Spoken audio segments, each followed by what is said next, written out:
আওয়ামী লীগ মারা গিয়েছে বাংলাদেশে, আর জানাজা হয়েছে দিল্লিতে।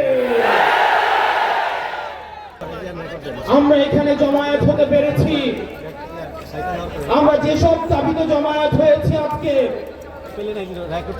সেটি আমাদের জন্য গর্বের কিছু নয়, বরং এটি আমাদের জন্য লজ্জা। 5ই আগস্ট সিদ্ধান্ত হয়ে গিয়েছে হাসিনার পুনর্বাসন, আওয়ামী লীগের পুনর্বাসনের প্রতি সারা বাংলাদেশের মানুষ রেড কার্ড দেখিয়ে দিয়েছে। 5ই আগস্ট,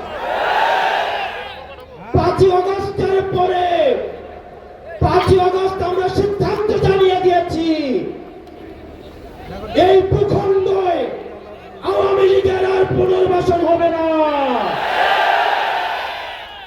যেই আওয়ামী লীগ আমাদের দাড়ি টুপিওয়ালা ভাইদেরকে বাইতুল মুকাররমের সামনে থেকে টেনে টেনে রাস্তায় নামিয়ে এনেছিল, সেই আওয়ামী লীগের আর পুনর্বাসন হবে না।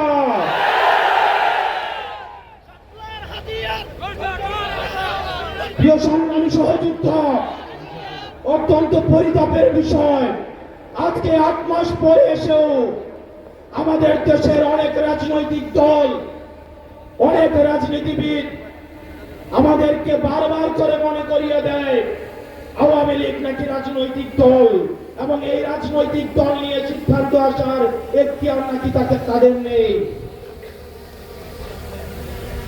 ডক্টর মোহাম্মদ ইউনূস গত কিছুদিন আগে বলেছেন আগামী নির্বাচনে আওয়ামী লীগ অংশগ্রহণ করবে কি করবে না সেটি সিদ্ধান্ত নাকি আওয়ামী লীগের। ডক্টর মোহাম্মদ ইউনূস, আপনি ভুলে যাবেন না, আমরা আপনাকে ক্ষমতায় বসিয়েছি। আওয়ামী লীগ নির্বাচন করবে কি করবে না, আওয়ামী লীগ আসবে কি আসবে না, এই সিদ্ধান্ত নিয়েছি আমরা। আওয়ামী লীগ মারা গিয়েছে বাংলাদেশে, আর জানাজা হয়েছে দিল্লিতে।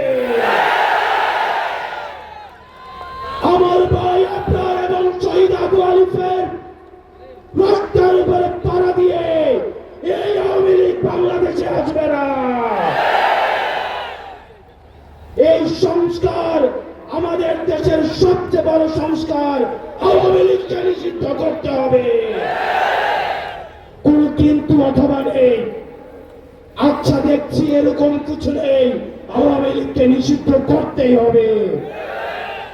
আপনারা ভুলে গেলে চলবে না, আওয়ামী লীগ কোন রাজনৈতিক দল নয়।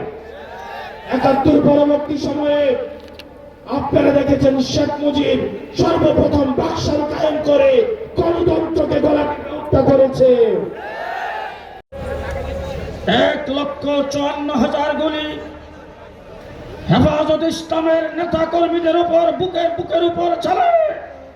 হেফাজতকে ধ্বংস করা যায় নাই, আস্থা কোন শক্তি হেফাজতকে ধ্বংস করতে পারবে না।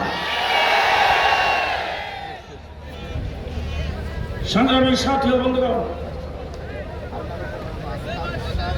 গত 15 বছর দেশের সরকার, আওয়ামী সরকার বাংলাদেশে যে হত্যাকাণ্ড নির্যাতন চালিয়েছে তাতে প্রমাণ করেছে বর্তমান বিশ্বের দরবারে সবচাইতে বড় একটি সন্ত্রাসী সংগঠন আওয়ামী লীগ। জেলখানায় ছিলাম প্রায় 2 বছর। জেলখানার ভিতরে দেখেছি সন্ত্রাসের দায়ে অনেক সংগঠনকে বের করা হয়েছে, নিষিদ্ধ করা হয়েছে, তাদের নেতা কর্মীরা জেলে আছেন।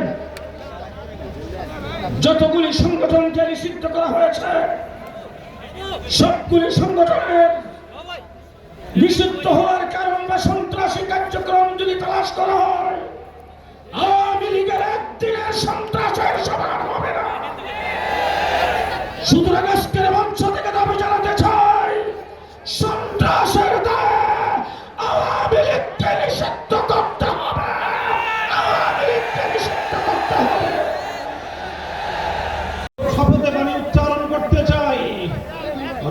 দিয়ে স্বাধীনতা এনেছি, প্রয়োজনে রক্ত দিয়ে সেই স্বাধীনতা আমরা রক্ষা করবো ইনশাআল্লাহ।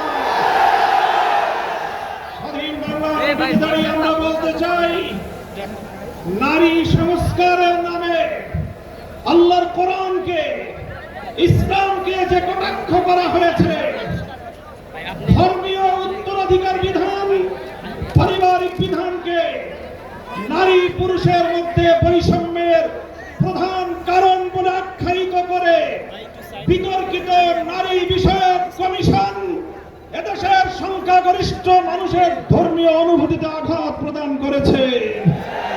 ধর্মীয় অনুভূতিতে আঘাত প্রদান করবার অপরাধে তাদের বিরুদ্ধে আমরা রাষ্ট্রের শাস্তিমূলক ব্যবস্থা দেখতে চাই।